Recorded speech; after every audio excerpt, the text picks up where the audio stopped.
पुणे महापालिकेतील स्वीकृत नगरसेवक पदांसाठी भाजपकडून 7 नावं फायनल करण्यात आली आहेत। विशेष म्हणजे या 7 जागांसाठी तब्बल 400 इच्छुकांनी दावा केला होता। महापालिका निवडणुकीनंतर स्वीकृत नगरसेवकांच्या नियुक्तीची प्रक्रिया सुरू होताच इच्छुकांची मोठी गर्दी झाली।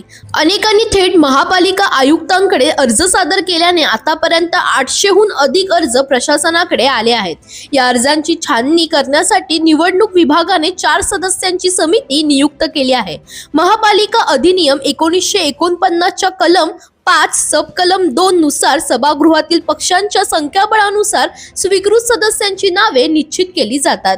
त्यानंतर आयुक्त, महापौर आणि गटनेत्यांशी चर्चा करून अंतिम प्रस्ताव सर्वसाधारण सभेसमोर ठेवला जातो। यंदा सभागृहातील संख्याबळानुसार भाजपला 10, राष्ट्रवादी काँग्रेसला 2 आणि काँग्रेसला 1 अशी एकूण 13 स्वीकृत नगरसेवक पदे मिळणार आहेत। दरम्यान भाजपकडून जाहीर करण्यात आलेली 7 नावे अशी आहेत: राजेंद्र काकडे, उदय लेले, विश्वास ननवरे, प्रियंका शेंडगे, रवींद्र सायगावकर, जयप्रकाश पुरोहित आणि निलेश कोंढाळकर। सोमवारी सकाळी 11 ते दुपारी 2 या वेळेस स्वीकृत नगरसेवक पदासाठी अधिकृत अर्ज स्वीकारले जाणार आहेत। त्यामुळे या नियुक्तांकडे आता संपूर्ण पुणे शहराच्या राजकीय वर्तुळाचे लक्ष लागले आहे। दरम्यान तुम्हालाही अशाच पॉलिटिक्स रिलेटेड अपडेट्स हवे असतील तर इंडिया लीडरला फॉलो करायला विसरू नका।